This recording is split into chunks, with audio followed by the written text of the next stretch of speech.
Southern Festival of Books, greetings from the underground. At the Caverns in Pelham, Tennessee, we're the home of Bluegrass Underground, subterranean concerts and cave tours. Joseph Campbell wrote about the monomyth, or hero's journey, where time and time again a hero is on a quest and must go into a cave to face his fears, and in doing so recover some treasure that changes him forever. Come visit us at the Caverns, where the cave you fear often holds the treasure you seek.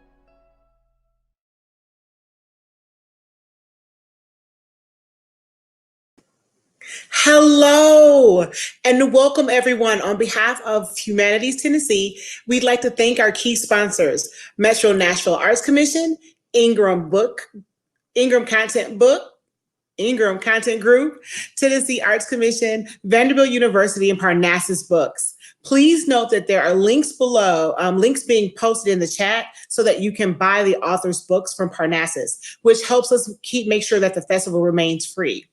There's also going to be a donate button posted if you wish to continue to support the festival.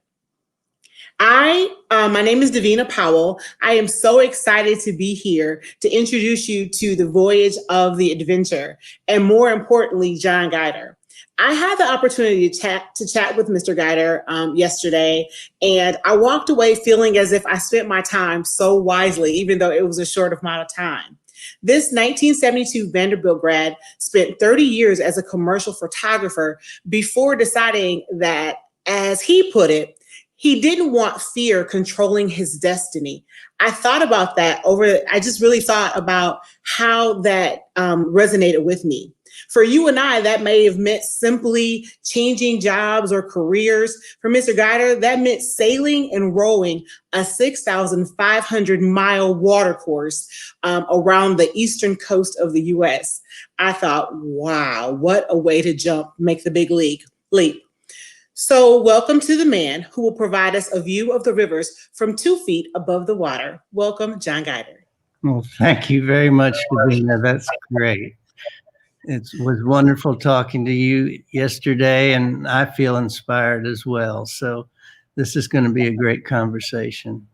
Yes, I thought one of the things that I was reading last night about how your boat got its name, I thought was most important. I wanted you to share with them about this boat. Sure. This all kind of started in 2003, so that's 17 years ago. But I was a commercial photographer. I was successful, but I also wanted to be an artist. And being in commercial arts, it's extremely creative, but it's a collaborative effort. And I wanted a project that was solely my own. And I knew I loved nature. I knew I loved the water. At that time, I lived on a little farm in Franklin, and so one day I decided to put the canoe in the creek and see where it took me. 1,200 miles later, I ended up in New Orleans, and it was such an experience, a life-altering experience that besides the adventure, the restoration of my body and soul were so intense that I just wanted to continue. And later, after I did the Mississippi and wrote a book and had a show, I decided to push myself a little further. So this time I had never really built anything. So this time I built my own boat, and it's a 14.5-foot rowboat with a sail. And I launched that on an adventure down at Shelby Park uh, on a water course known as the Great Loop, and it's a 6,500-mile water course. And I'd go out for 2 months every year, make about 1,000 miles, and wherever I stopped, that's where I started again. So started in Nashville, made the Mississippi again, then the Gulf, and down to Key West and up the East Coast, and sailing that little vessel into New York Harbor was incredibly intense. Then up the Hudson and around the Great Lakes and back down the Illinois to the Mississippi and back to Cairo, where I completed the loop. So how long did it take you? Because I couldn't figure out how long it took you from how long you had the boat to when you named this boat that took you all these places. Oh, that's great. Yeah. So you can imagine what an intense feeling I felt for that boat. I'd be gone 5 days at a time without seeing anybody, and the boat became a pet to me. I talked to it, and coerced it, and made it go forward, and I had everything except the name for it. Mm-hmm. And for the life of me, I couldn't name it. My wife wouldn't let me name it after her. And I had some Native American Indian names that were really cool, but it just didn't feel quite right. And then one day I was up walking around Metro Center, and I saw this plaque, and it was dedicated to John Donelson's journey. It was a 1,000-mile water course to the founding of Nashville. Mm-hmm. And it said it was on board the Good Boat Adventure. And then it struck me, that's the name. So I named my boat Adventure 2 because I left on my journey basically at the same spot where John Donelson had landed 240 some years ago. And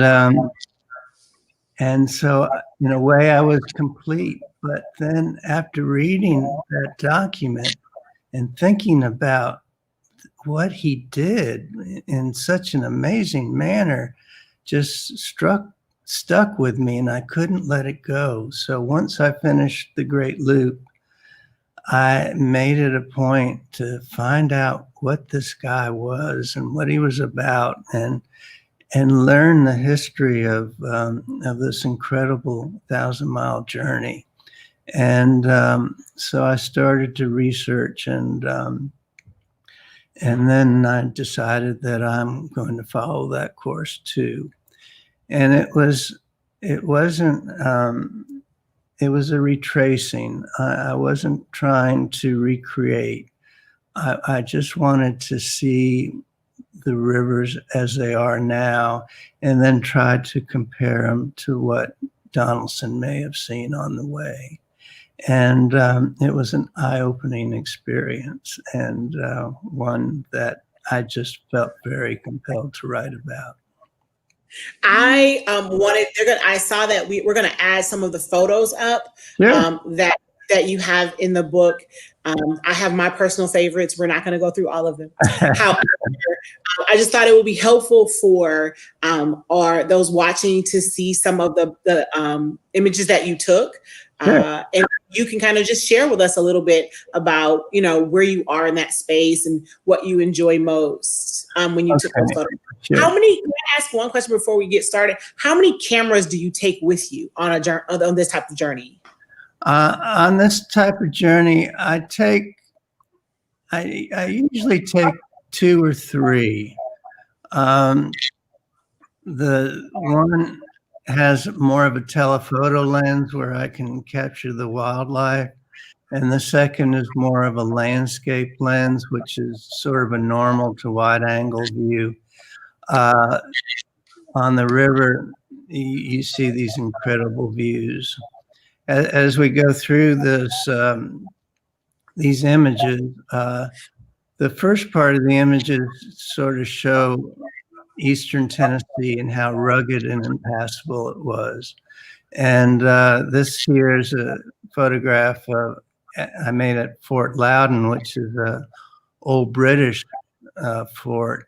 but this is probably similar to Fort Patrick Henry, where Donelson started his journey in 1778. So it gives you a sense of place. Mm-hmm. These images are winter scenes that I shot with Will Pettigo while we were filming the companion documentary film, Oh, okay. The Voyage of Adventure. And it gives a sense of what Donelson found when he got to Kingsport. It turned out to be the harshest winter around. And it was so cold that they found animals frozen in their tracks. And yet what it did was it delayed his journey by over 2 months, because the Holston and the streams that provide water to the Holston were frozen, and they couldn't float the boat. Did they, in this trek that this particular photo kind of mirrors, did they stop? Did they start the trek and end up having to stop, or did they just not go because of this type of weather? They pretty much were stuck in their tracks, and they made a little distance, but in the terms of 20, 30 miles. But it really wasn't until February. Their intended departure was December. Robertson had already left. Robertson arrived in what is now Nashville, basically Christmas Day, and Donelson was still stuck there. Okay. So, and it just adds to the incredibility of the story, because it wasn't just Donelson on that flat bottom boat. He had 10 family members, his wife and children, and the children's husbands, and can you imagine telling your family Right. not only you're going to go on an adventure, but you're going to pack them up, you're going to take them into the unknown, and whatever they left behind, they were never ever going to see again. And what is amazing to me is Donelson was a very wealthy man. He owned 1,000 acres of land. He owned an iron mine.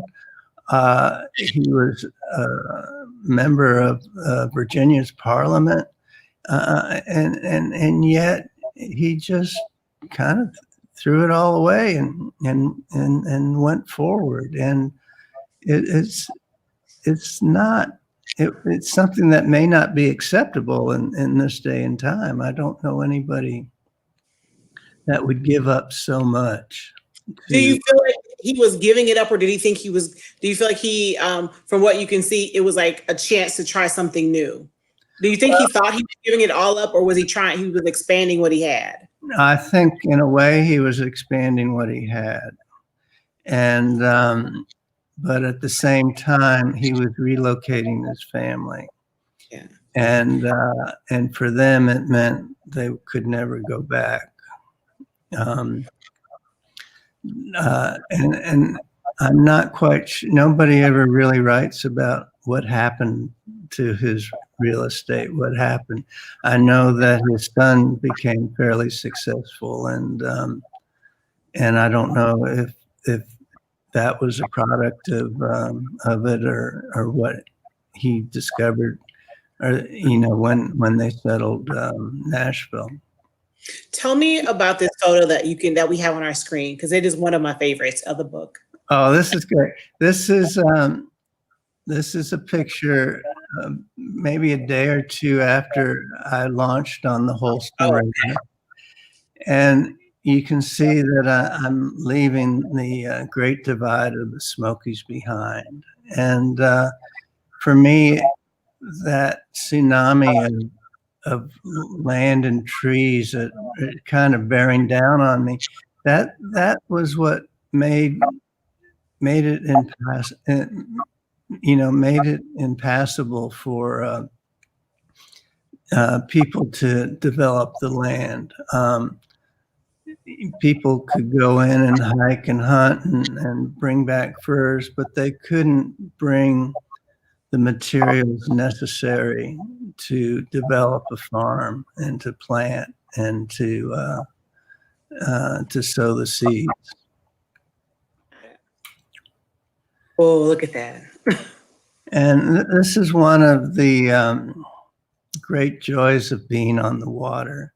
You witness the morning and the evening and the spectacular light of the day, and you're there and you're ready for it. And it goes day after day, and it's just a glory. And basically, you're on your own. If you look closely, you can see maybe a house on the horizon, but basically, other than that, there's nobody else on the water, especially around that time of day. And you have a world that is your own and your own exclusively, and it's exciting. Yeah. And then, of course, the mornings, the morning mist is infused with the sunlight, and you just make photograph after photograph, and the weather is usually calm, so it's easy to stay in your boat and just enjoy. And these are other scenes along the waterway, and Oh, wow.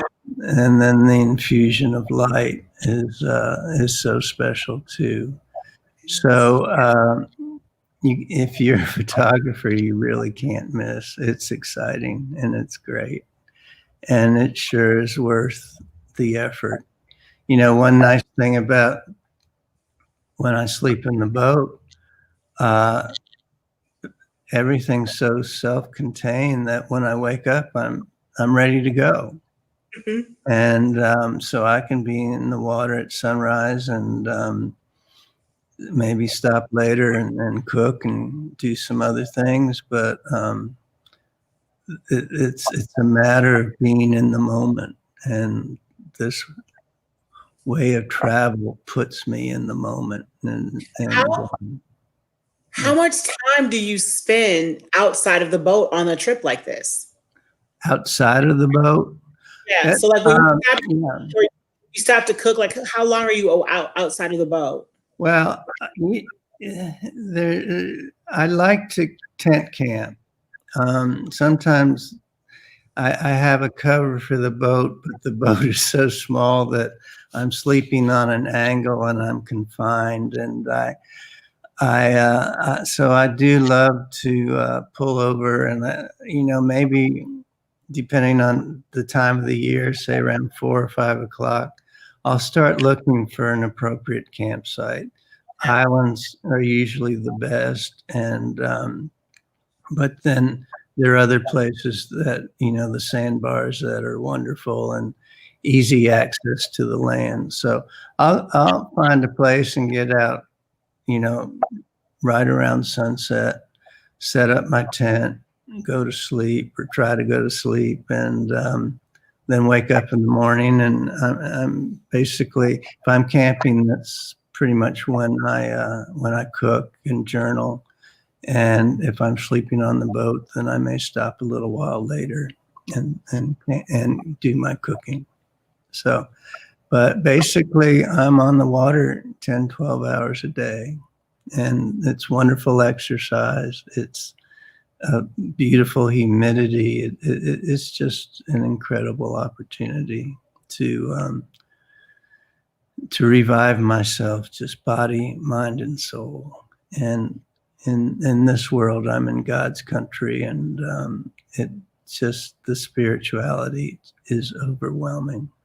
It is so clear. You've done such a beautiful job of capturing that, because I do feel that when I look at the photos, I was when they ask us to volunteer, I don't usually choose my authors. I just kind of get volunteer where it is. And when I got your book, I was just so stunned about the photos. It took me a while to even start reading the content added by the scholars, because I was so taken with the photos. And so over time, like how many photos would you say didn't make it in the book? Oh, didn't make it in the book. Oh, if we're talking thousands of images, and that's one of the joys of being in the digital age. When I did the Mississippi River journey, I was shooting my black and white Pentax, and the cost of the film and processing doubled the expense of being 6 months on the Mississippi. Here, I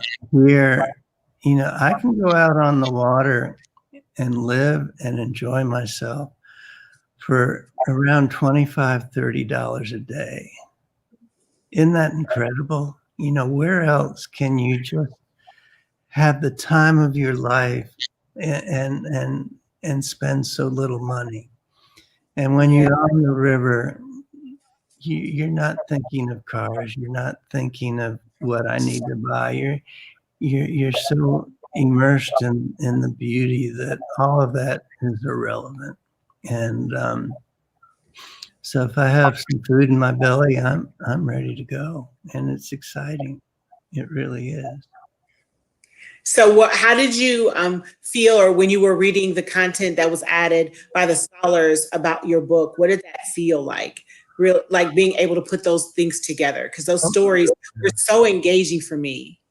Oh, holy mackerel. That just made the book. It's interesting. Beyond the thousands of images I made, and of course, every image to a photographer is like a child, which one do I keep? Which one? It's very hard to be an editor of one's own work. And the other thing is that I journaled and I got really into the history. And I ended up writing a 120-page document. So, in a way, what Vanderbilt did with this book, by adding the authors, they created a new dimension for it, and it rose it to a level that I never could have. My research was very self-rewarding. But to have the academics with their authority and their intense knowledge just made this book so much better, more than I ever could. And I really I owe it to the editors and Vanderbilt's genius for presenting this book the way they did. So I'm very proud to be part of it. I really am. It definitely added a dimension to the story as you're reading, and then you go through the photos. You just kind of really feel like when I was reading about even like when you talk about the people on the journey, and it was so poignant the way you talked about the stories that they haven't talked about before. So those enslaved people that were traveling with them, and when you think how cold it was, and I didn't even register, even though I was reading it as enslaved, I didn't register the concept that they would bring these people this far and they were in chains, that they may not have had the access. Well, and then the thing that, it really strikes me is, number one, this is a 40-foot boat, 20 feet wide. It's about the size of somebody's dining room, basically. And yet you have 40 people. And then how do you how do you deal with that? I mean, that's insane in itself. But then you think of the ratio of 10 of his family, but 30 enslaved people, and you realize that it was the enslaved people that actually built America. They couldn't have. Donelson and his family could have gone down on this journey, but they could not have created the landscape.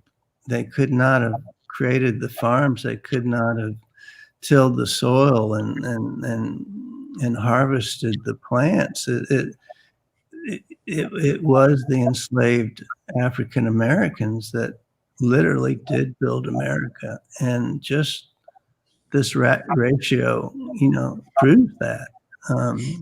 It's amazing. It's an amazing story for sure.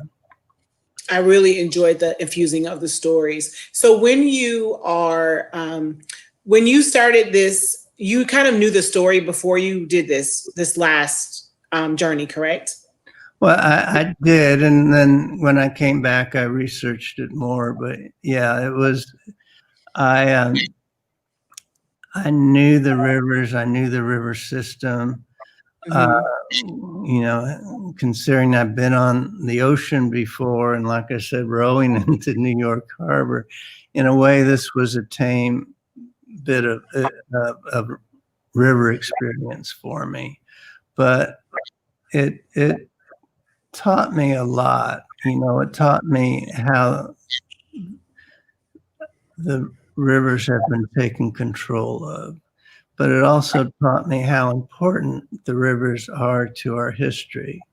Mm-hmm. What's kind of fun is that you go down the river and every now and then you'll see an old antebellum house.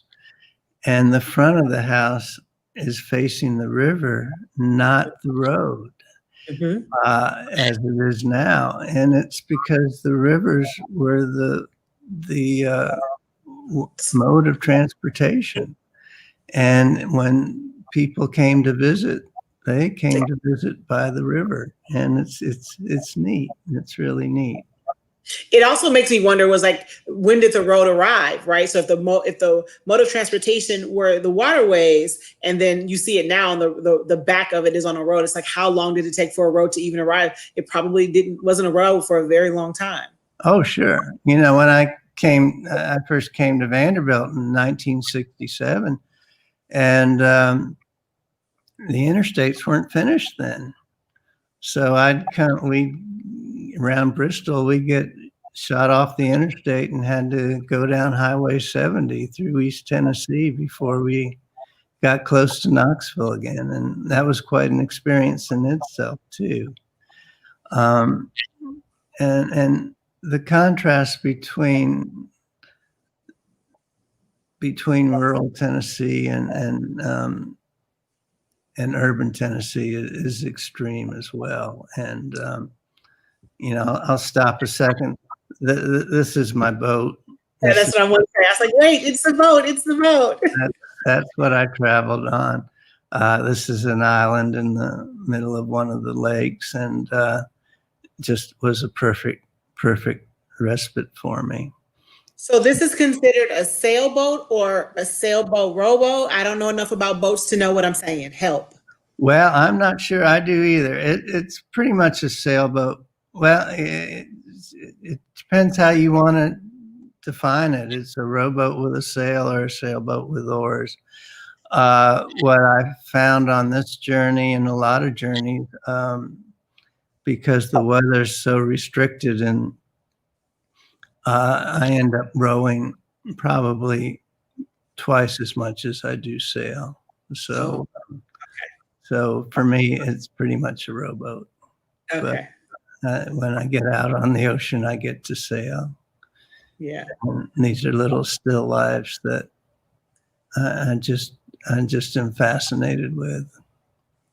So I could do that day in, day out. Yeah. And here it's, this is a site that Donelson would not have seen. Yeah. The dams and the locks have enlarged the river into these massive lakes. And I read, I think there's 10,000 miles of shoreline now because of the addition, and that's just on the Tennessee, because of the addition of the locks and the dams. Really? Yeah. And of course, this is something Donelson would never have seen either. But or even imagine that it existed. Oh no, there's no way. I mean, just think of the Batman building. There's no way anybody could at that time could imagine. This is me traversing a lock. There's I had to go through 11 locks.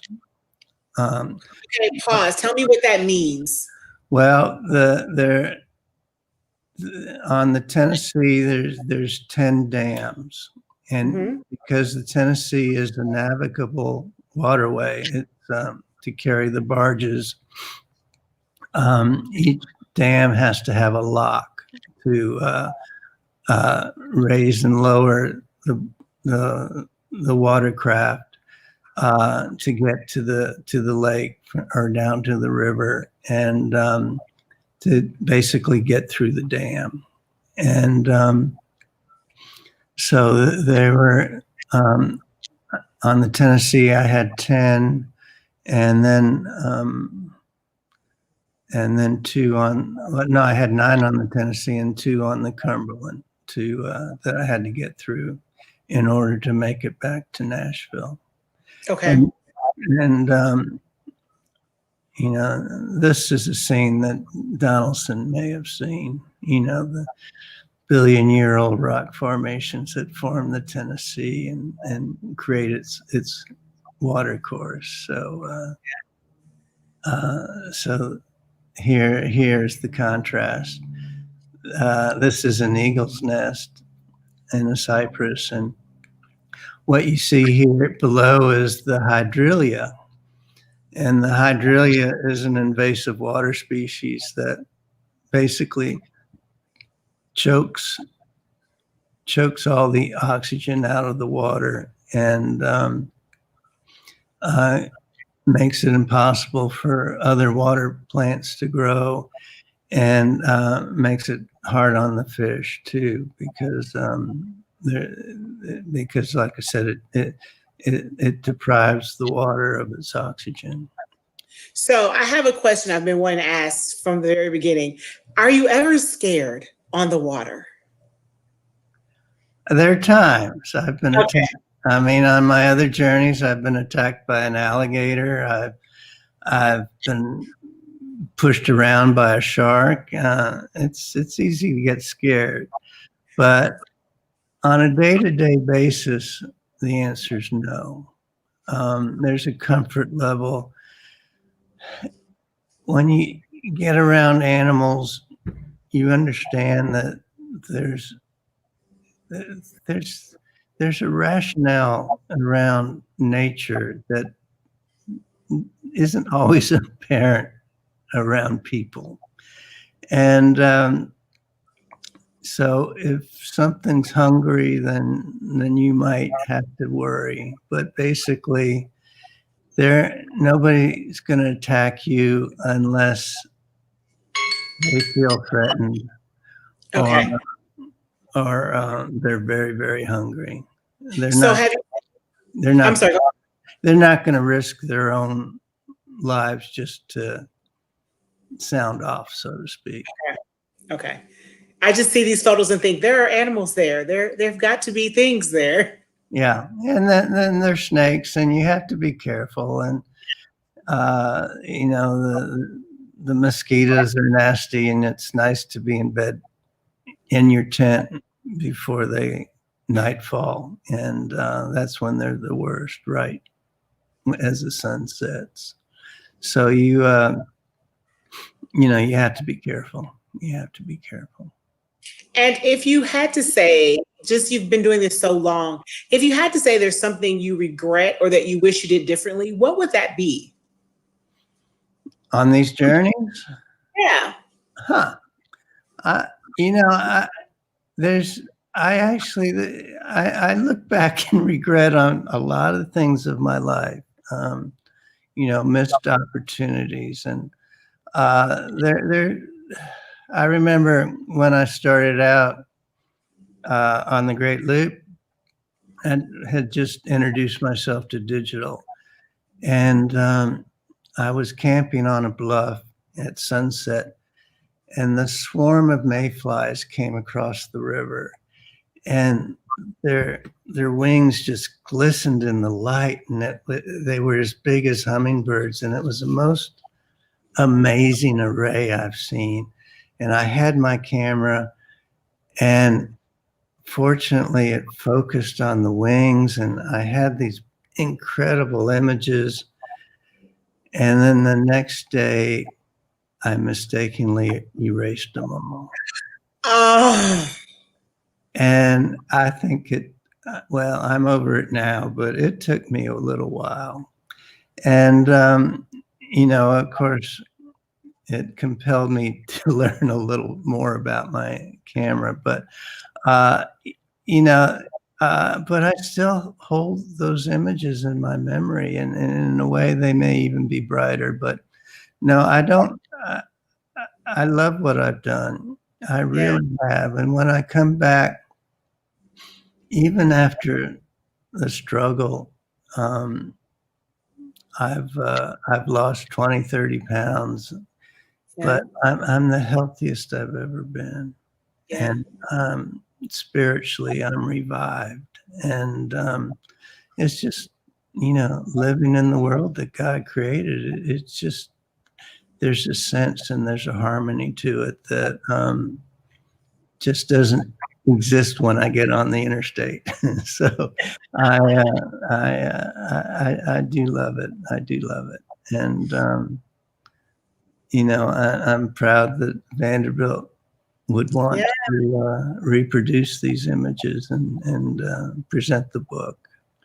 It is beautiful to see your legacy, just the way you laid it out. Many people don't get to appreciate life until it's too late or too late in their life. And you spent such a solid amount of time being able to educate people, but also helping others to understand and appreciate places that, frankly, that most of us aren't going to go. But it's just beautiful to see. Well, thank you. And there's really no reason not to go. But you said sharks. You said sharks and alligators. That just seemed like maybe I shouldn't be there. But I've walked down some Nashville city streets that I've kind of felt the same way. Yeah. but no, it's one of those things where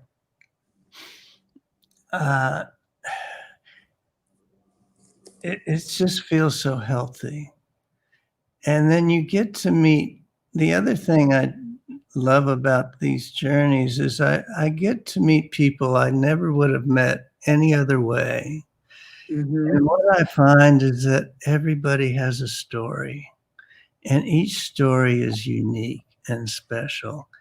And because I'm traveling the way I'm traveling, I kind of do attract some attention, like people want to know what it is I'm doing, and they'll come down to the river and they'll talk to me in a personal way that they may not talk to somebody else, mm-hmm. because they know once I'm gone, I'm gone. And so they can open up to me and feel like they're not being judged. Yeah. And it's not going to come back to them. Right, so I have these wonderful experiences and these wonderful conversations, and it just makes the experience all that much greater. And it's the way I travel. If I'm in the car, I'm running down the interstate, I run into the gas station, I get the gas and I run, and it's all about destination. Yeah. Here, it's about being in the moment, being present, and living life to its fullest. And that's what excites me about it. I'm always in the moment.